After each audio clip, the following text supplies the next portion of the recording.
Hey everyone, so originally I was planning on releasing one of those little documentary episodes this week.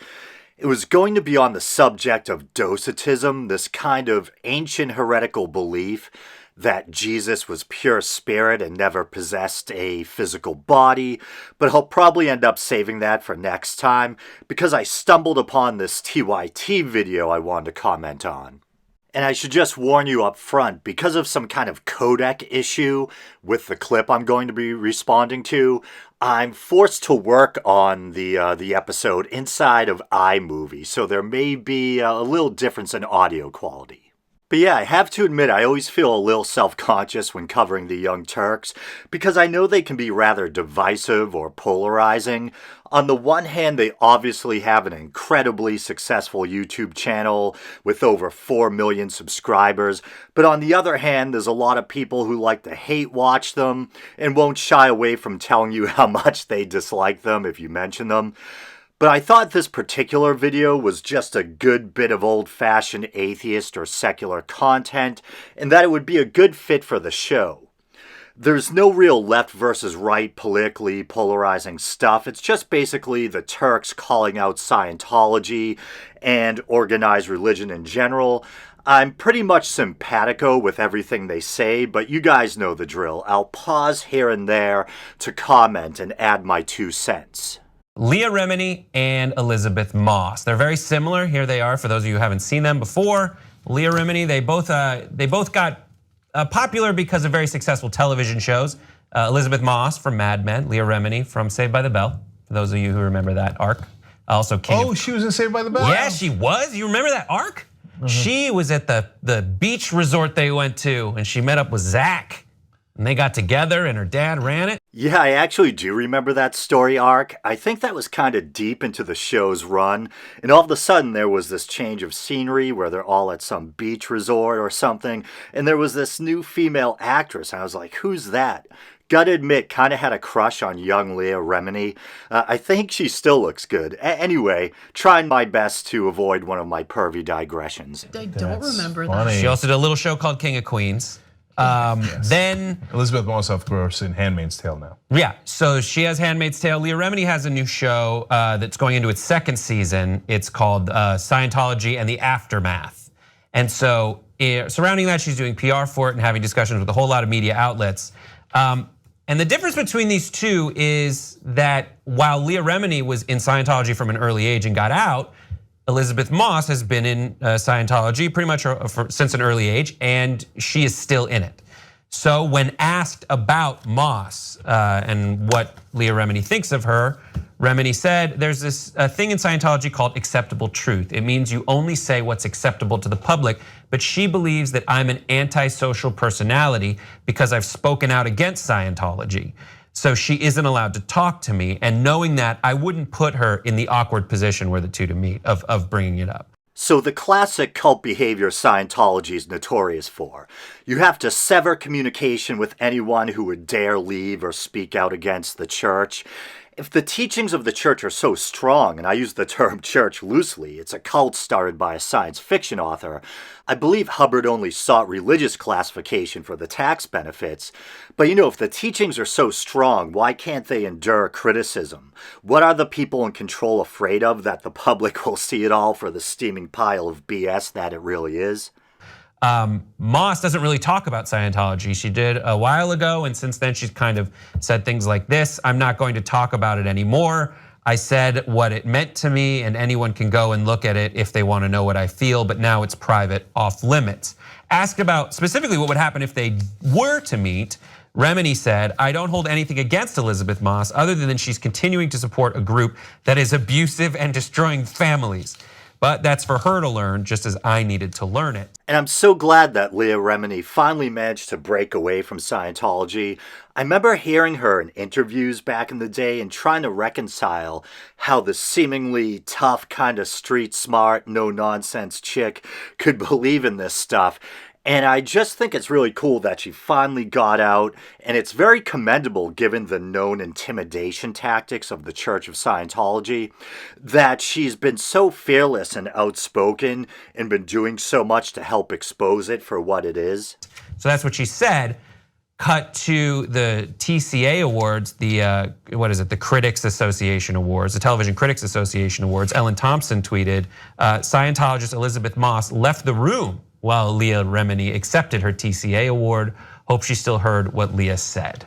I think that was kind of the point of leaving the room. No, she didn't. Yeah. And I'm sure that I suspect that the leaders of the church who care deeply about their celebrity supporters and people who are in the church told her if she wins, because it's not just that it's Leah Remini who's left the church and is speaking ill of it, she's winning for a show that is exposing what Church of Scientology is doing. I'm sure they asked her to leave the room and she left. Of course, I don't know that for a fact, but it's very likely. And I just want to stop to say that I love the fact that we've reached the point where there's widely viewed and acclaimed TV shows and documentaries exposing Scientology, and that the church is pretty much powerless to do anything about it. Call it schadenfreude, but I absolutely love it. And I hope David Miscavige, almost said David Miscarriage, is impotently stewing in his own juices because of it. So, look, I knew that Leah Remini was in the Church of Scientology, and I thought, what a shame, back when she was, right? Like, I like her so much, and I can't believe she believes that crap. And then she came out and stopped believing it and then exposed it. I was like, yes, I knew she was a good one. Yeah, so it seems Cenk and I are pretty much simpatico on that one regarding our respect for Leah Remini. But now I'm telling you that in the context of that's not quite fair. So I like Moss too as an actress. I think she's a great actress in the series that I've watched her. And Scientology, I believe, is a cult. On the other hand, and you guys, some of you get mad at me, but I think a lot of the religions are cults. So Scientology is absurd. A guy walking on water and being born of a virgin is not absurd. Yeah, but you eat his body. Then you eat his body. Oh, you eat his body. You drink his blood. Yeah, you drink his blood. You made it much better. Okay. And then a guy who goes on top of a mountain and talks to Allah, and then Allah tells him all the things that are to his advantage, including having sex with everybody else's wives and daughters. Yeah. That's not absurd. That's not a cult. I agree with you on how religion overall is absurd, right? And what people have been led to believe is absurd. However, I think that there is a difference between, let's say, mainstream Christianity and Scientology, in that with Scientology there is intimidation involved, there's abuse involved. These are all the allegations, right? Anybody who criticizes them is usually met with some sort of lawsuit or intimidation by the Church of Scientology. So that's one of the issues that I have. One of the main issues that I have. Now, if someone believes a particular religion because they genuinely want to believe it and it improves their lives or helps their lives in some way, that's cool. You know, there's consent there. But there's also like an intimidation campaign with the Church of Scientology that I think is creepy and should be investigated further. I agree with Anna about Scientology being kind of creepy and different from other more mainstream religious institutions due to the intimidation campaigns, the extent to which it seeks to control and exploit its members, forcing members to sever ties with their families and anyone who criticizes the church. That's all what makes Scientology more quote-unquote cult-like than other religions, I think. And I also think there's a connotation that's implied when we use the word cult of something being not only toxic or dangerous, brainwashing being involved, etc., but also kind of new or even false or bogus. I'm not saying that's necessarily in keeping with the dictionary definition of the word. Maybe it is, maybe it isn't. But I think nevertheless that nuance or implication is there.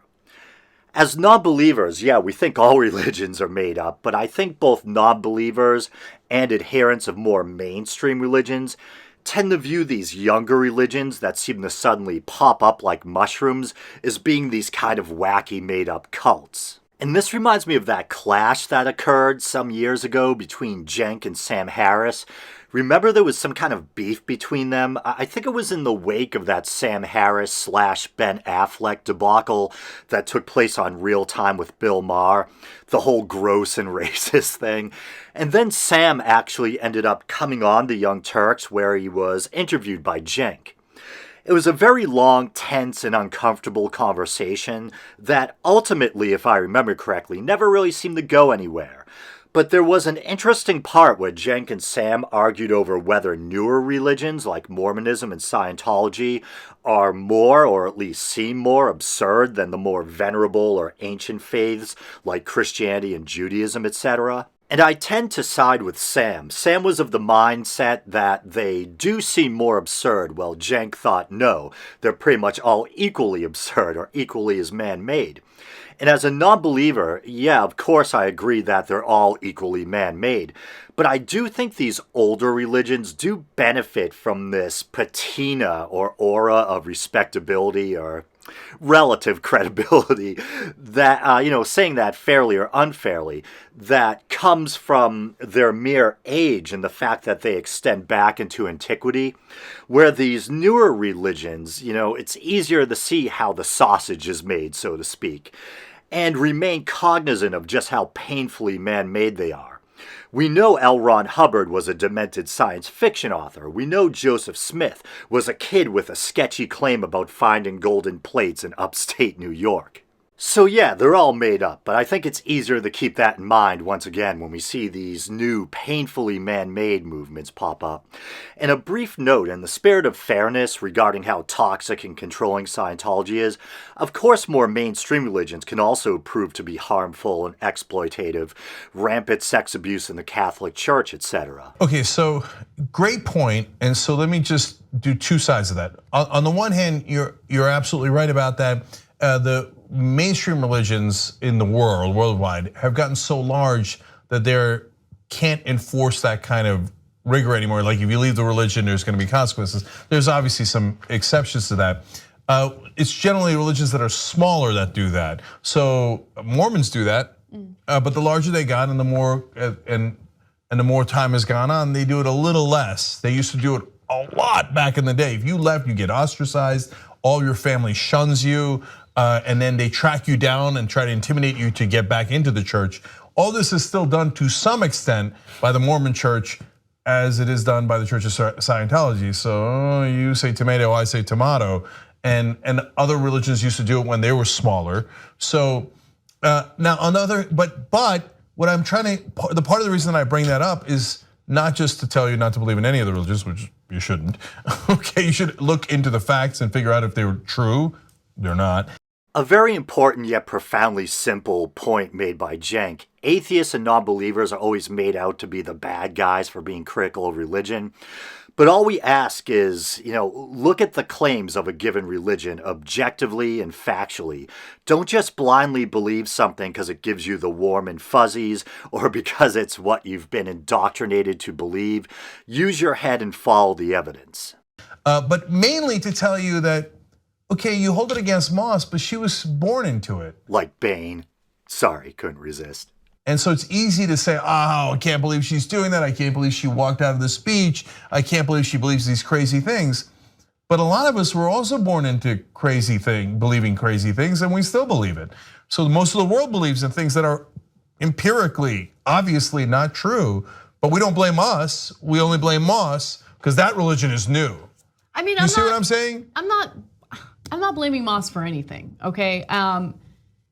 It's her life, and I do believe that the Church of Scientology will intimidate people if they're considering leaving, but I'm not blaming her for anything. She gets to do what she wants to do, and if she feels like she needs to stay in the Church of Scientology, do you, boo? I agree with them that we should probably have some sympathy for people who are indoctrinated as children, but I would stop short of saying, do you, boo. Can't believe I just said that, giving myself the douche chills. Or maybe it's the Yohimbine chills, I don't know. When it comes to something like Scientology. For their own good, they should get out. But yeah, sometimes telling people how bad their life choices or beliefs are just makes them dig their heels in deeper, and they need to ultimately come to that realization on their own. But I do think it's important for people like Leah Remini, who had firsthand experience of what actually goes on behind the scenes, to come forward and share her experience. Because here's one thing that I also do know, living in Los Angeles.